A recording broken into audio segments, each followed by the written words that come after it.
আমি অনেক লোক দেখছি, থাইল্যান্ডে আমি গেলাম, দেখি যে তার ব্যাপারে জানি যে সরকারি চাকরি করে লক্ষ লক্ষ টাকা দুই হাতে কামায়, এমনি গাছেরটাও খায় তলারটাও কুড়ায়, আছে না নাই? তো ইচ্ছে মতো ডানে বাই ইনকাম করে, হালাল হারাম দুইটাই খায়, কিন্তু থাইল্যান্ডে যে হালাল খাবার খুঁজতেছে। কি খুঁজতেছে? ওখানে যে জিজ্ঞেস করে যে এই দোকানে কি পর্ক আছে, পর্ক থাকলে খাবো না। পর্ক মানে হচ্ছে শুকরের চর্বি, শুকরের গোশত বা চর্বি মিশানো কোনো খাবার উনি খাবেন না, কারণ এটা হারাম। আর ঘুষ যে খায় এটা খুব হালাল। এরকম ডাকাইত আছে না নাই? তাহলে আমাদের মুসলমানদের সবচেয়ে বড় সমস্যা হচ্ছে আমরা খাওয়ার ক্ষেত্রে হালাল খুঁজি, কিন্তু ইনকামের ক্ষেত্রে ওই জিনিসটা খুঁজি না। এরকম আছে না নাই? না। Your food should be halal, your drinks should be halal, your income should be halal, your dress up, your fashion should be halal, and your entertainment should be halal. আপনার পোশাক হতে হবে হালাল, আপনার খাদ্য হতে হবে হালাল, আপনার উপার্জন হতে হবে হালাল, আপনি যে বিনোদন করছেন এই বিনোদনটাও হতে হবে হালাল। চিল্লায় বলেন ঠিক কিনা? হালাল বিনোদন লাগবে, হালাল ড্রেস আপ লাগবে। ছেলেরা কি স্বর্ণ পড়তে পারবে? ছেলেরা কি সিল্কের জামা পড়তে পারবে? আমরা সিল্কের জামা পরি না, এটা আমাদের জন্য হারাম করেছে কে? ছেলেরা জুয়েলারি পড়তে পারবে? গলায় চেন পড়তে পারবে? হাতে ব্রেসলেট দিতে পারবে? আছে না নাই? এখানেও অনেকের আছে না নাই? দেয়া যাবে? অনেক ছেলে দেখবেন আবার কানের মধ্যে ছিদ্র করে, কসবায়, মাশাআল্লাহ এগুলা নাই। আমি বাসায় দেওয়ার জন্য কইলাম নাই, আবার ওরা কয় আছে। আছে আছে না, এগুলো করা যাবে? দাড়িতে চুলে কালো রং দেয়া যাবে? এটা ধোঁকাবাজ। এটা কি? মান গাশশানা ফালাইসা মিন্না। আল্লাহর হাবিব সাল্লাল্লাহু আলাইহি ওয়াসাল্লাম বললেন, the person who deceives us he is not among us। যে আমাদেরকে ধোঁকা দেয় সে কখনো আমার উম্মত হতে পারে। মদিনার খেজুরের বাজার ভিজিট করতে গেলেন আল্লাহর হাবিব সাল্লাল্লাহু আলাইহি ওয়াসাল্লাম, অডিট করতে গেলেন, যে খেজুরের স্তূপের ভিতরে আল্লাহর হাবিব সাল্লাল্লাহু আলাইহি ওয়াসাল্লাম হাত ঢুকায় দিলেন, ঢুকায় দিয়ে দেখলেন ভিতরে পানি, উপরে শুকনা খেজুর, ভিতরে ভিজা খেজুর। আল্লাহর হাবিব সাল্লাল্লাহু আলাইহি ওয়াসাল্লাম বললেন, ঘটনা কি? ভিজা কেন? ব্যবসায়ী বলতেছে বৃষ্টি হয়েছিল। কি হয়েছিল? তো বৃষ্টি হইলে তো তার নমুনা সব জায়গায় থাকবে। তখন আল্লাহর হাবিব সাল্লাল্লাহু আলাইহি ওয়াসাল্লাম দাঁড়িয়ে বলেছিলেন, খবরদার, মান গাশশানা ফালাইসা মিন্না। যে আমাদেরকে ধোঁকা দেয় সে আমাদের দলভুক্ত হতে পারে না। এজন্য আমরা যেন কাউকে ধোঁকা না দেই, আমরা যেন হারামের সাথে সম্পর্ক জুড়ে না দেই। আমাদের সম্পর্ক হবে হালালের সাথে। চিল্লায় বলতে হবে কিসের সাথে? আজকের মাহফিলটা তখনই সার্থক হবে যখন এই কথাগুলো শুনে আমরা এই সিদ্ধান্তে উপনীত হতে পারবো যে আমার ফুড, আমার ড্রিঙ্কস, আমার ইনকাম, আমার ড্রেস আপ, আমার এন্টারটেইনমেন্ট, আমার সবকিছু হালাল দিয়ে আমি সাজাবো। আমার জীবনটাকে আমি হালাল দিয়ে সাজাবো। রাজি আছি না নাই? সব হালাল হইতো। নারীদের ফ্যাশন, অনেক নারীরা ফ্যাশন সচেতন। খবরদার, নারীরা টাইট ফিটিং পোশাক পরতে পারবে না। পারবে? পাতলা পোশাক পরতে পারবে না। তারা নিজেদেরকে আবৃত করে রাখতে হবে। টাইট ফিটিং পোশাক পরতে পারবে না, অন্য ধর্মের পোশাক পরতে পারবে না, পর চুলা লাগাতে পারবে না। এই ফোর কর্নার্স, এই বর্ডার গুলো মেনে নারী যে কোনো ধরনের ফ্যাশন নিতে পারে। এই ফ্যাশন গুলোকে বৈধ করেছে কে? এজন্য রাব্বুল আলামিন বলেন, ইয়া আইয়ুহান নাসু কুলু মিম্মা ফিল আরদি হালালান তাইয়্যিবা ওয়া লা তাত্তাবিউ খুতুওয়াতিশ শাইতান ইন্নাহু লাকুম আদুউম মুবিন। সুবহানাল্লাহ বলেন, ওহে মানুষেরা, এই জমিনে যেটা পবিত্র আর হালাল বলে আমি ঘোষণা দিয়েছি সেটা খাও, কারণ সেটাতেই বরকত। আর শয়তানের পদাঙ্ক অনুসরণ করো না, কারণ শয়তান তোমাদের প্রকাশ্য শত্রু। কথাটা বলেছেন কে? তাহলে আমরা হালালের পক্ষে না বিপক্ষে? এই আপনাদের গলার আওয়াজ। হালালের পক্ষে না বিপক্ষে? হারামের পক্ষে না বিপক্ষে? আমরা আমাদের জীবনটা হালাল দিয়ে সাজাতে চাই কি চাই না? কারণ হালালে বরকত ঢুকাই দিছে কে? কিভাবে আপনার জীবনের প্রতিটি অঙ্গনকে হালাল দিয়ে সাজাবেন? কিভাবে এই হারাম থেকে বেঁচে থাকবেন? এর কিছু মূলনীতি আছে, some principles, you have to follow it. এই প্রিন্সিপালগুলো যদি খেয়াল করেন তাহলে হালাল দিয়ে জীবন সাজানো সহজ। আর এই প্রিন্সিপালে, মূলনীতিতে যদি ভেজাল লাগাই দেন তাহলে সব জায়গায় ভেজাল আছে না নাই? আজকে এই চমৎকার দুপুরে আমরা হালাল হারামের মূলনীতির ব্যাপারে কয়েকটি কথা শুনে বিদায় নিব ইনশাআল্লাহ। পড়ো। হালাল এবং হারামের প্রথম মূলনীতি হচ্ছে আল আসলু ফিল আশিয়াই আল ইবাহা। মূলত সবকিছু পৃথিবীতে যা দেখি, যা পাওয়া যায়, খাবার দাবার যাই হোক না কেন, মৌলিকভাবে সবকিছু হালাল। যুবক ছেলেরা বুঝে যাও, কান দুটো খরগোশের কানের মতো খাড়া করে। আমি সহজ করে বুঝাবার চেষ্টা করবো, যদিও সহজ করে বুঝানো সহজ না। সহজ করে কইতে আমায় কহজে, সহজ করে যায় না কওয়া সহজে, ঠিক কিনা? তারপর আমি চেষ্টা করছি সহজ করে বুঝানো। খুব সহজ। আর দিন ও ইউসরুন লা উসরা ফি, দিন সহজ, এর মধ্যে কাঠিন্যতা নাই। মন জয় করার 4টা বাক্য আল্লাহর হাবিব সাল্লাল্লাহু আলাইহি ওয়াসাল্লাম আমাদেরকে শিখিয়ে গিয়েছেন। বাশিরু ওয়ালা তুনাফিরু, ইয়াসিরু ওয়ালা তুআসিরু। সহজ করে উপস্থাপন করো, কঠিন করো না। মানুষকে দিনের প্রতি আকৃষ্ট করো, দিন থেকে ভাগিয়ে দিও না। আমরা অনেকে দিন থেকে ভাগাই দেই, আছে না নাই? এক ছেলে হিন্দু হইছে, হিন্দু থেকে মুসলমান হইছে, আগে ছিল হিন্দু, এখন থেকে এই ছেলেরা কি সুন্নি মুসলমান বানাবে, না ওয়াহাবি বানাবে, না আহলে হাদিস বানাবে, না হানাফি বানাবে, এই নিয়ে কিলাকিলি আছে না নাই? কি বিপদ! সে আগে হিন্দু আসলাম, এটাই তো ভালো আছে। মুসলমান হওয়ার পরে এর ভয় দেখানো শুরু করছে, এই খবরদার, নামাজ রোজা যাকাত হজ সব লাগবে, হারাম খাওয়া যাবে না, এটা নাই ইসলাম, এটা নাই, ওইটা নাই, ওইটা নাই, হিন্দু কে দিলে আমিও নাই। এরকম হয় না? খবরদার, আল্লাহ ছাড় দিতে চায়, মৌলবীরা ছাড় দেয় না, আছে না নাই? তো আমরা যেন কঠিন না করি। হালাল হারামের প্রথম মূলনীতি হচ্ছে basically everything in this world is হালাল। এই পৃথিবীতে যা আছে সবই হালাল। সব কি? সব হালাল, সব হালাল, সবই হালাল, অল্প কিছু হারাম। সুবহানাল্লাহ পড়ে। যদি এমন হইতো এই পৃথিবীতে যা আছে সবই হারাম, অল্প কিছু হালাল, খুব ভালো হইতো, তাই না? সুবিধা হইতো আমাদের। আমাদের সুবিধা করে দিলেন কে? বেসিক্যালি এভরিথিং ইজ হালাল। পৃথিবীর সব কিছু হালাল। আপনারা যদি কেউ কিছু বলে যে এটা কি হালাল না হারাম, আপনি হুট করে বলবেন আগেই বলবো হালাল। যদি হারামের দলিল পাওয়া যায় তখন বলবো হারাম, ঠিক কি না? আমাকে যদি বলেন এটা হালাল না হারাম, আমি যদি বলি হালাল, আপনি যদি বলেন দলিল দেন, এটা আপনি ভুল বলবেন। কারণ কোনো কিছু হালাল করতে হলে দলিল লাগে না। কোনো কিছুকে হালাল বলে সাব্যস্ত করতে দলিল লাগে না। হারাম বলে যদি সাব্যস্ত করতে চান তখন দলিল লাগবে, তাও তেনা পেছানো দলিল দিয়ে হবে না, যেন তেন দলিল দিয়ে হবে, অকাট্য দলিল। এটাকে বলে আল আদিল্লা আল কাতঈয়া। অকাট্য দলিল লাগে কোনো জিনিসকে হারাম সাব্যস্ত করতে হলে। তাহলে এই যে আমাদের জন্য আল্লাহ সহজ করে দিলেন, সবকিছু বেসিক্যালি হালাল যতক্ষণ না এটা হারাম হওয়ার ব্যাপারে দলিল পাওয়া যায়। এজন্য হারাম হারাম জিকির না করে জিকিরটা চেঞ্জ করে করতে হবে হালাল হালাল। কথা বলেন ঠিক কিনা? জিকির দুই ধরনের আছে। জিকির কয় ধরনের? একটা জিকির হচ্ছে হারাম হারাম হারাম, একজনের কাছে সবই হারাম। একটা সময় এদেশের কিছু আলেম সমাজ ইংরেজিকে হারাম বলতো, ইংরেজি শিক্ষা করাকে কি বলতো? সময়ের বিবর্তনে এটা এখন হালাল। এখন এটা কি হালাল। একটা সময় আলেম সমাজের কিছু অংশ রাজনীতি করাকে হারাম বলতো, কথা কি বুঝতেছেন? এখন এটা কি হালাল হয়ে গেছে। ইসলামী ব্যাংকিং কে হারাম বলতো একটা সময়, যে না কোনো ফিনান্সিয়াল ট্রানজাকশন এই সিস্টেমে ব্যাংকিং এটা ইসলামে জায়েজ না, এটা হারাম হারাম। কারণ ওদের জিকির কি? কথা কয় না। হারাম হারাম হচ্ছে এদের জিকির। একটা সময় ইসলামিক ব্যাংকিং হারাম ছিল, এখন এটা কি হয়ে গেছে? তার মানে এখনো অনেক কিছু এদের কাছে হারাম। সময়ের বিবর্তনে, কালের আবর্তনে এদের মুখ দিয়ে এগুলো একদিন হালাল হয়ে বের হবে। চিল্লায় বলেন ঠিক কি না? এজন্য এই পৃথিবীর সবকিছু মূলত হালাল যতক্ষণ না হারাম হওয়ার ব্যাপারে দলিল না পাওয়া যায়। হারাম করতে হলে দলিল লাগে, হালাল বানানোর জন্য দলিল লাগে না। আবার যেন তেন কোনো দলিল দিয়ে, ঠুনকো কোনো দলিল দিয়ে কোনো জিনিসকে হারাম করা যায় না। হারাম করতে হলে অকাট্য দলিলের প্রয়োজন হয়। কথা বুঝতে পেরেছেন? প্রথম মূলনীতি ক্লিয়ার সবার কাছে? আল্লাহর হাবিব সাল্লাল্লাহু আলাইহি ওয়াসাল্লাম বলতেন হালাকাল মুতানাত্তিউন, যারা মুতানাত্তিউন তাদের ধ্বংস, তাদের উপর আল্লাহ লানাত। সাহাবারা বললেন ইয়া রাসূলুল্লাহ, ইয়া হাবিবাল্লাহ, মান হুমুল মুতানাত্তিউন? মুতানাত্তিউন কারা যাদের উপর আপনি লানত দিলেন, যাদের ধ্বংসের কথা বললেন? বিশ্বনবী বললেন আল্লাহর দেয়া হালাল বিষয়কে যারা সমাজের মধ্যে হারাম বলে প্রচার করে তারাই হলো সমাজের মুতানাত্তিউন। নাউজুবিল্লাহ। قل من حرم زينة الله التي أخرج لعباده والطيبات من الرزق। এজন্য আল্লাহ ডেকে বললেন খবরদার, কে আছে সমাজের মধ্যে আমার দেয়া হালাল সাজসজ্জাগুলোকে, পবিত্র জিনিসগুলোকে হারাম বলে ফতোয়া তুলে, তাদের উপর আমার লানত। খবরদার, আল্লাহ যেটাকে হালাল বলছে এটাকে হারাম বলার স্পর্ধা দেখাবেন। এটাকে হারাম বলা যাবে? তাহলে প্রথম মূলনীতি কি সবাই বুঝতে পারছেন? বুঝতে পেরেছেন? এই দুনিয়াতে বেসিক্যালি সবকিছু কি? আওয়াজ করে বলে। আর হালাল প্রমাণ করতে দলিল লাগে। কি প্রমাণ করতে দলিল লাগে? হারাম। এজন্য আমাদের জিকিরটা একটু চেঞ্জ করে দিব। আমরা হারাম হারাম না বলে কি বলবো? হালাল হালাল। যখনই দলিল পাবো তখন জিকির শুরু করবো হারাম। কথা বুঝে নাই বোধহয়? দলিল পাওয়ার আগ পর্যন্ত সব কি? আরো জোরে বলেন। দলিল পাওয়ার পরে সেটা হয়ে যাবে হারাম। প্রথম মূলনীতি ক্লিয়ার? সবার কাছে ক্লিয়ার? কষ্ট হইতেছে? শেষ করে দিব, আরো কয়েক মিনিট শুনবেন?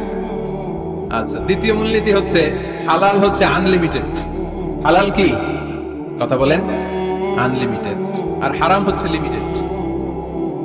হারাম হচ্ছে সসীম, হালাল হচ্ছে অসীম।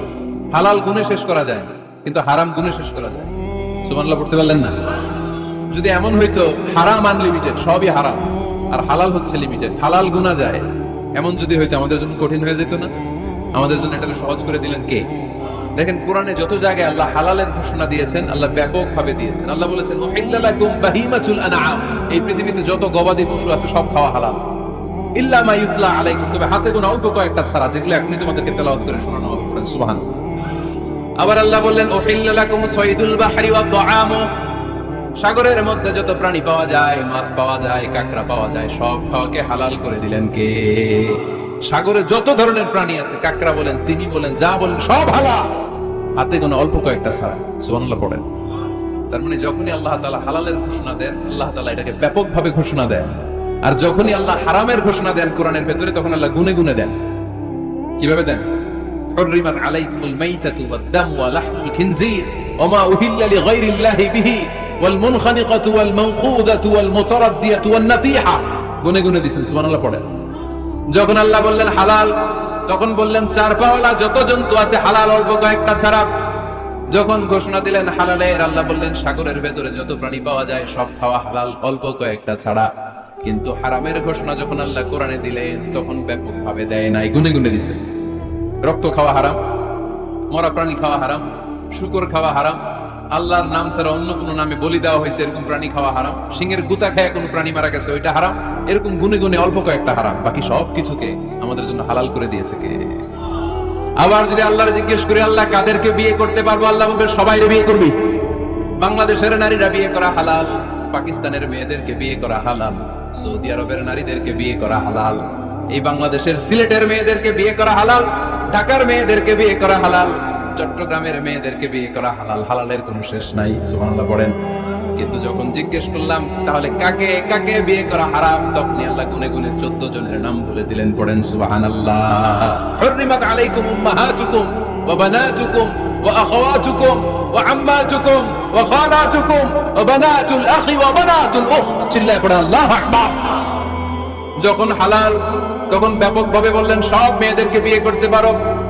মুসলিম যত নারী হয়, বাংলাদেশের হোক, পাকিস্তানের হোক, ইন্ডিয়ার হোক, গোটা বিশ্বের যে কোনো জায়গার মুসলিম নারী হলেই সেটা হালাল। কিন্তু হারাম কোনটা যখন জিজ্ঞেস করলাম, গুনে গুনে বললেন মাকে বিয়ে করা হারাম, নিজের কন্যাকে বিয়ে করা হারাম, বোনকে বিয়ে করা হারাম, ফুফিকে বিয়ে করা হারাম, খালাকে বিয়ে করা হারাম, ভাতিজিকে বিয়ে করা হারাম, নিজের ভাগ্নিকে বিয়ে করা হারাম। সুবহানাল্লাহ পড়বেন না? তাহলে সহজ না কঠিন? চিল্লায় বলেন কি সহজ ইসলাম, কত সহজ। দাঁড়িয়ে নামাজ পড়া ফরজ, দাঁড়াতে পারতেছেন না, বসে পড়লেও কবুল করবে কে? ওযু করে নামাজ পড়া কি? পানি নাই, তায়াম্মুম করে নামাজ পড়লে কবুল করবে কে? বিয়েতে মোহরানা দেওয়া কি? মোহরানা নাই। এক সাহাবী বললেন ইয়া রাসূলুল্লাহ বিয়ে মোহরানা আছে? না। কি আছে? কিচ্ছু। কিচ্ছু না থাকলে বিয়ে করবে কেমন? মোহরানা দেওয়া লাগবে না? কোরআন পারো? পারি। কয়টা সূরা? এত কিছু। এক নারীকে জিজ্ঞেস করলেন কোরআন পারো? বলে না, পারি। আল্লাহর হাবিব সাল্লাল্লাহু আলাইহি ওয়াসাল্লাম দুইজনকে বিয়ে পড়ায় দিলেন। আর নারীকে বললেন মা তুমি কোরআন পারো না, কিন্তু তোমার স্বামী কোরআন পারে, তোমার স্বামী টাকা দিয়ে পয়সা দিয়ে তোমাকে মোহরানা দিবে, সামর্থ্য তার নাই, সে প্রতিদিন তোমার একটু একটু করে কোরআন শিখাই দিবে, এটাই মা তোর বিয়ের মোহর। সহজ না কঠিন? আর কোনদিন ইসলামকে কঠিন বলবেন? কেউ কঠিন বললে ওটা শুনবেন? আওয়াজ করে বলতে হবে ইসলাম কি কঠিন না সহজ? মাশাআল্লাহ। দুইটা মূলনীতি বুঝে গেছেন না? পৃথিবীর সব হালাল যতক্ষণ না দলিল পাওয়া। হালাল বলতে দলিল লাগে না, হারাম বলতে দলিল লাগে। 2 নাম্বার, হালাল আনলিমিটেড আর হারাম লিমিটেড, সহজ করে দিয়েছে। সুবহানাল্লাহ পড়ুন। 3 নাম্বার, হালাল হারামের মূলনীতি হচ্ছে ইসলাম শুধু হারাম বলে দিয়ে বসে থাকে না। কোন বিষয়ে যদি ইসলাম হারাম ঘোষণা দেয়, ইসলাম একটা অল্টারনেটিভ আমাদেরকে সাজেস্ট করেছে। সুবহানাল্লাহ। আমি বলে দিলাম এটা করা যাবে না, এটা করা যাবে না, এটা করা যাবে না, আমার কাজ শেষ, কি করা যাবে হুজুর এটা কোন? এরকম প্রশ্ন আছে না নাই? হারাম হারাম এই জিকির করে যে আপনি বসে রইলেন, হালাল কোনটা এটা বলে দিয়ে যান, চিল্লায় বলেন ঠিক কি না? ইসলাম শুধু হারাম বলে বসে থাকে নাই। যত জায়গায় ইসলাম হারাম বলেছে, ইসলাম একটা অল্টারনেটিভ সাজেস্ট করেছে। Islam provides us the alternatives, always alternative দিয়েছে। ইসলাম দ্যাটইন কন্টে ঘোষণা দিয়ে আমাদেরকে জানিয়ে দিয়েছে সুদ খাওয়া হালাল না হারাম। আমরা বললাম আল্লাহ সুদ যদি হারাম হয় আমরা কেমন করে আমাদের জীবন চালাবো? আল্লাহ বললেন ওয়া আহাল্লাল্লাহুল বাই'a ওয়া হারামার রিবা। চিন্তা নাই, ভয় নাই, কেমন করে সমাজ চলবে জেনে রাখো। আমি আল্লাহ যখনই সুদকে হারাম করেছি, তার বিপরীতে ব্যবসাকে আমি আল্লাহ তোমাদের জন্য হালাল করে দিয়েছি। অল্টারনেটিভ আছে না নাই? অল্টারনেটিভ মানে বুঝেন তো? বিকল্প। অল্টারনেটিভ মানে কি? বিকল্প। সুদ হারাম, সুদ হারাম বলে বসে থাকলে হয়তো ঝামেলা লাগতো না। সুদকে হারাম করে দিয়ে অল্টারনেটিভ আল্লাহ আমাদের জন্য ব্যবসাকে হালাল করে দিয়েছেন। বলেন সুবহানাল্লাহ। ইসলাম বলেছে ওয়ালা তাকরাবুজ জিনা, খবরদার বিবাহ বহির্ভূত, গার্লফ্রেন্ড বয়ফ্রেন্ড বলেন, পরকীয়া বলেন, কোন ধরনের শারীরিক সম্পর্ক জায়েজ নাই, এটা হারাম। জিনার কাছেও যেও না। এখন আমরা বললাম আল্লাহ জিনার কাছেও যদি না যায় তাহলে যৌন চাহিদা মিটাবো কি করে? আল্লাহ বললেন জিনাকে হারাম করেছি, অল্টারনেটিভ বিয়ের জায়েজ করে দিয়েছি। আন-নিকাহু মিন সুন্নতি ফামান রাগিবা আন সুন্নতি ফালাইসা মিন্নি। বিয়ে আমার সুন্নাহ, যে আমার সুন্নাতের ভালোবাসে না সে আমার উম্মত হতে পারে না। এজন্য যুবক ভাইরা বিয়ে কি করবা? বিয়ের যে কোনো ভালো কাজ পৃথিবীতে হতে পারে। আমরা গার্লফ্রেন্ড বয়ফ্রেন্ড মানি না। আছে নাকি এদিকে কারো? আছে? আছে না? না, এই যে কত বড় সাহস, হাত তোলে আবার যে এটাই। এগুলার পুরো দেহটাই কলিজা। আমার সামনে বসে হাত তুলতেছে কে? আমার আছে, দেখছেন? পুরোটাই কলিজা না। এই জিএফ বিএফ এগুলোর সাথে আমরা নাই। আমরা বিয়ে করব, বিয়ে করলে বরকত দেয় কে? ছেলের বাপ মেয়ের বাপ সহজ করে দেন, সহজ করে দিবে। কালিয়ারা না, কালিয়ারার ছেলের বাপ মেয়ের বাপ যারা আছেন সহজ করে দেন। ছেলে যদি মেয়েকে পছন্দ করে, মেয়ে যদি ছেলেকে পছন্দ করে, ছেলে যদি নামাজি হয়, কর্মঠ হয়, মেয়ে যদি ভদ্র হয়, বাদ সাধবেন না, বিয়ে দিয়ে দেন। কারণ বিয়ের চেয়ে ভালো কাজ আর হতে পারে। পোলাপেনের গলার আওয়াজ বেড়ে গেছে। এখন মহা খুশি, এখন আসারি হুজুর জিন্দাবাদ। এখন আর আমার বিরোধী কেউ নাই এই জায়গায়, সবাই হাত করে ফেলছে, আগেও নাই। মাশাআল্লাহ। তো এই জন্য বিয়েটাকে সহজ করেন। খেয়াল করবেন, যেই সমাজে বিয়ে করা কঠিন ওই সমাজে জিনা করা সহজ। যেই সমাজে জিনা করা কঠিন ওই সমাজে বিয়ে করা সহজ। ঠিক কিনা? পুরো উল্টো। বাংলাদেশে কোনটা করা কঠিন? হ্যাঁ, বিয়ে করা কঠিন। বিয়েতে ফ্ল্যাট লাগবে, ছেলের গাড়ি লাগবে, নিজের পায়ে দাঁড়ানো লাগবে, 10 লাখ টাকা মোহরানা লাগবে। জিনার জন্য কি লাগবে? কিচ্ছু লাগবে না, টোনাটুনি রাজি, তুমি আমি রাজি। অবৈধ সম্পর্ক হতে আর কিছু লাগে না, চিল্লায় বলেন ঠিক কিনা? কিন্তু বিয়েতে অনেক কিছু লাগবে, এইটা ওইটা। ছেলেরা কই তুই নিজের পায়ে দাঁড়া, তুমিও নিজের পায়ে দাঁড়ায় দেখাবে, এই যে নিজের পায়ে দাঁড়াইছে। তো এতদিন সে কার পায়ে দাঁড়াইছে? নিজের পায়েই তো দাঁড়াইছে। সহজ করবেন, বিয়েরে কঠিন করেন না। এই যেমন নানা ভাই আছে, নানা ভাইয়ের এখানে যাবেন, নানা ভাইয়ের মসজিদ দেখলাম, কাবা ঘরের যে ডিজাইন, আর্কিটেকচারাল ডিজাইন, ওই সিস্টেমে মসজিদ। আজকে জোহরের সালাত করলাম, ওই মসজিদে নানা ভাই বিয়ে করাই দিবে। সবাই চলে যাবে নানা ভাইয়ের কাছে। রাজি আছো সবাই? ওই যে খুশি, সব খুশি। দেখছেন বিয়েটা যে ভালো জিনিস তার প্রমাণ। বিয়ের কথা কইলে পোলাপান খালি আসে। এটা জান্নাতি সম্পর্ক। তো এই কারণে সাইয়েদনা আদম আলাইহিস সালাম আর হাওয়া আলাইহাস সালাম দুইজনকে বিয়ে পড়াই দিয়েছিল কে?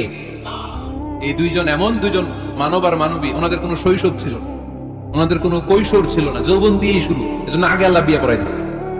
কথা কয় না? ওই মেয়ে আপনার শৈশব আছে না নাই? কৈশোর। আদম আলাইহিস সালামের শৈশব, কৈশোর। হাওয়া আলাইহাস সালামের শৈশব, কৈশোর। জীবন শুরু করছে কি দিয়া? যৌবন দিয়ে। বিয়ের দরকার আছে না নাই? এজন্য আল্লাহ জান্নাতেই বিয়ে পড়ায় দিলেন। বিয়ের সম্পর্কটা জান্নাতি সম্পর্ক, বিয়ের ভালোবাসাটা জান্নাতি ভালোবাসা। এর চাইতে পবিত্র ভালোবাসা দুনিয়ায় হতে পারে? তাহলে ইসলাম কোন জিনিসকে হারাম ঘোষণা দিয়ে মুখে কুলু পেটে বসে থাকেনি, অল্টারনেটিভ সাজেস্ট করেছে। সুদ খাওয়া হারাম, অল্টারনেটিভ ইসলাম আমাদেরকে বলে দিল ব্যবসা হালাল। জিনা করা হারাম, পরকীয়া হারাম, গার্লফ্রেন্ড বয়ফ্রেন্ডের এই কালচার হারাম, তার বিপরীতে বিয়ে করা হালাল। সুবহানাল্লাহ পড়েন। এরপর ইসলাম বলে মদ খাওয়া হারাম। ইন্নামাল খামরু ওয়াল মাইসির ওয়াল আনসাব ওয়াল আজলাম রিজসুম মিন আমালিশ শাইতানি ফাজতানিবু। খবরদার, মদ, জুয়া, লটারি এগুলো হারাম করে দিয়েছে কে? আল্লাহ বললেন মদ খেও না, মদ তোমাদের জন্য হারাম ঘোষণা করা হলো। আমরা বললাম আল্লাহ, শীত প্রধান দেশে মদ খেলে শরীরটা গরম থাকে, মদ না খেলে তো বেঁচে থাকার উপায় না। স্ক্যান্ডিনেভিয়ান কান্ট্রিগুলোতে, সাইবেরিয়াতে মদ না খেলে ওদের বাঁচার উপায় নাই। এখন অল্টারনেটিভের দরকার আছে না নাই? আল্লাহ বললেন মদকে হারাম করেছি কিন্তু মধু খাওয়াকে হালাল করে দিয়েছি। মধু খান আপনারা? আজকে খাইছেন কে কে দেখি? আজকে অনেকে খাইছেন? মাশাআল্লাহ, হাত নামান। মধু 5-6 চামচ খেয়ে দেখেন একসাথে, মদের বাবা এটা, চিল্লায় বলেন ঠিক কিনা? শরীর গরম হবে, অনেক শক্তি হবে। মধুর মধ্যে আছে ফ্রুকটোজ, কি আছে? ফলের মধ্যে আছে সুক্রোজ, আর চিনিতে আছে গ্লুকোজ। ফ্রুকটোজ আর সুক্রোজ এটা স্বাস্থ্যসম্মত, এটা ভেরি হেলদি ডায়েট। এটা খাবেন, তাহলে সুস্থ রাখবে কে? তাহলে সুক্রোজ খাবো, ফ্রুকটোজ খাবো, আর গ্লুকোজ কমাই দিব। রাজি আছেন তো? এরপর ইসলাম আমাদেরকে বলল ঢোল বাদ্য বাজানো এটা হারাম, অশ্লীল গান বাজনা হারাম, নাচানাচি হারাম। আমরা বললাম আল্লাহ বিনোদনের একটা মাধ্যম তো আমাদের লাগবে। ইসলাম বলল ইসলামী নাশিদ যদি তুমি গাও সেটা হালাল। ঢোল হারাম, কিন্তু তার বিপরীতে দফকে হালাল করেছে কে? ঢোলের দুই দিকে আটকানো, এটা বাজালে নেফাকি তৈরি হয়, ধামধাম আওয়াজ তৈরি হয়, এমন বিট তৈরি হয়, ডান্স দিতে মনে চায়। আছে না নাই? প্রায় মাঝে মাঝে দেখি ওই গায়ে হলুদের অনুষ্ঠানে ইত্যাদি ইত্যাদি অমুক অনুষ্ঠানে বাসার ছাদের উপরে এমন বিটে হেভি মিউজিক্যাল ইনস্ট্রুমেন্ট দিয়ে এমন গান ছাড়ে, পুরো এলাকাটা কাঁপে আমাদের সাথে। দুম্মা চলে, দুম্মা চলে, খালি কি চলে? দুম্মা চলে। খেয়াল করছেন? আপনার কাছে যদি বাজায় এই টেবিলটা কাঁপবে, সাথে সাথে আপনার শরীরও কাঁপবে, আপনাকে ক্রেজি বানাবে। ইসলাম বলেছে না, যেটা তোমাকে ক্রেজি বানায়, যেটা তোমাকে অস্থির বানায়, যেটা তোমাকে অশ্লীল বানায়, ওটাকে হারাম করেছে কে? কিন্তু তার বিপরীতে সুস্থ বিনোদন আমাদের জন্য হালাল করে দিয়েছে কে? ঢোল বাজানো হারাম, কিন্তু ঢোলের বিপরীতে ইসলাম আমাদের জন্য দফ বাজানো জায়েজ করে দিলেন। আল্লাহর হাবিব সাল্লাল্লাহু আলাইহি ওয়াসাল্লাম যখন মক্কা থেকে হিজরত করে মদিনাতে গেলেন, মদিনার সানিয়াতুল ওয়াদা নামক জায়গায় মদিনার আবাল বৃদ্ধ বনিতা সাহাবারা, নারীরা, পুরুষেরা, ছোট্ট সোনামণিরা দফ হাতে নিয়ে বিশ্বনবীকে ওয়েলকাম জানাতে শুরু করলো। তালাআল বাদরু আলাইনা من ثنيات الوداع وجب الشكر علينا ما دعا لله داع أيها المبعوث فينا جئت من أمر المطاع جئت شرفت المدينة مرحبا يا خير داع সবাই পড়েন طلع البدر علينا من ثنيات الوداع وجب الشكر علينا ما دعا لله داع সুবহানাল্লাহ পড়েন। এই যে আমরা নাশিদটা গাইলাম, এটা হালাল না হারাম? সাথে যদি দফও থাকতো, আমরা যদি দফও বাজাইতাম, এটা হালাল না হারাম? এটা হালাল। দেখেন কি সুন্দর চেক এন্ড ব্যালেন্স, ইসলাম চেক এন্ড ব্যালেন্স করেছে। কতটা ভারসাম্যপূর্ণ জীবন ব্যবস্থা আমরা পেয়েছি, কত চমৎকার আমাদের শরিয়া। এটারে আমরা কঠিন বানাই। ঢোল বাজানো হারাম, কিন্তু তার বিপরীতে দফ বাজানোকে হালাল করে দিয়েছে কে? আবার আল্লাহর হাবিব সাল্লাল্লাহু আলাইহি ওয়াসাল্লাম বলতেন আলিনু আন নিকাহ বিদ-দুফুফ, এলাকায় যখন তোমাদের কারো বিয়ে হয় দফ দিয়ে ব্যান্ড পার্টি করে জানিয়ে দাও। ঢোলের ব্যান্ড পার্টি না, গিটারের না, হারমোনিয়ামের না। বংশী বাজায় কে রে সখী? বংশী বাজায় কে? ওই বংশী দিয়া না, ওই বংশী হারাম, বাঁশি বাজানো হারাম, কিন্তু দফ বাজানোকে হালাল করে দিয়েছে কে? বিয়ের ঘোষণায় দফ বাজিয়ে ব্যান্ড পার্টি করতে বলেছে বিষ্ণু ইসলাম। কারণ বিয়েতে একজন নারী পুরুষের যেই সম্পর্ক হয়, জিনা বা ব্যভিচারে একই সম্পর্ক হয়। পার্থক্য হচ্ছে এটা সামাজিক স্বীকৃতি আছে, জিনার স্বীকৃতি নাই, ঠিক কিনা? এজন্য বিয়ে গোপন করে করা যায় না, এটা অ্যানাউন্স করে করতে হয়। ওমর ফারুক রাদিয়াল্লাহু তাআলা আনহু যখন মদিনার খলিফা, উনি বলতেন লুকিয়ে লুকিয়ে যদি কেউ বিয়ে করে, সমাজের আশেপাশে তার প্রতিবেশীরা যদি তাদের দাম্পত্য জীবন সম্পর্কে না জানে, আমি তাদের দুইজনকে জিনার শাস্তি দেব। কারণ লুকিয়ে বিয়ে করা যায় না, সবাইকে জানিয়ে অ্যানাউন্স করে সবার দোয়া নিয়ে বিয়ের পিড়িতে বসতে হয়। চিল্লায় বলেন ঠিক কিনা? এজন্য ইসলাম শুধু হারাম বলে জিকির করে নাই, যেখানেই হারাম তার বিপরীতে ইসলাম হালালের বিকল্প দিয়েছে, ঠিক কিনা? এই নিয়মটা বুঝতে পারছেন? সবার কাছে ক্লিয়ার?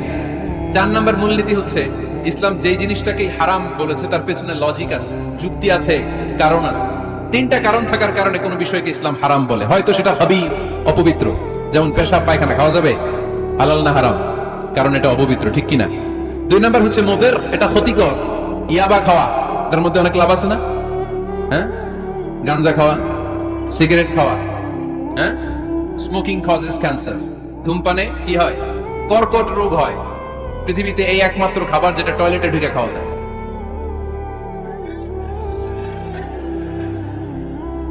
সিগারেট ছাড়া, এটা ছাড়া, এটা কোনো খাবার টয়লেটে বসে খাওয়া যায়?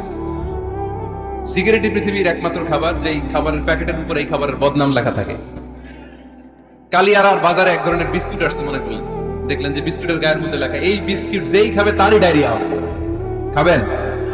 দোকানওয়ালারা কি কইবেন? তোরটা তুই খা, তোর ডায়রিয়া হোক, তোর 14 গোষ্ঠীর হোক, আমরা খাবো না টাকা দিয়া। ঠিক কিনা?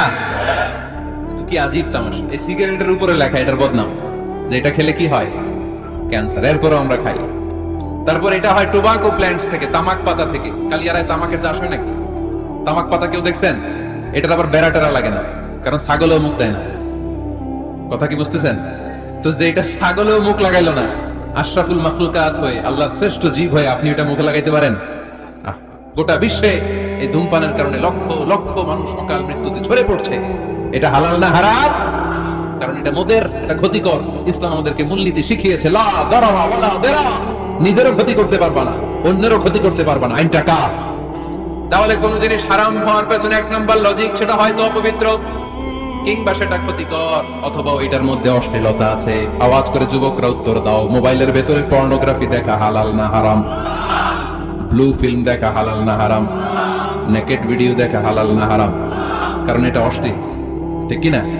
তাহলে যেটা হারাম, তিনটা কারণে কোন জিনিসকে ইসলাম হালাল করে হারাম বলে অ্যানাউন্স করেছে। হয় এটা অপবিত্র, নয় এটা ক্ষতিকর, নয় এটা অশ্লীল। কয়টা?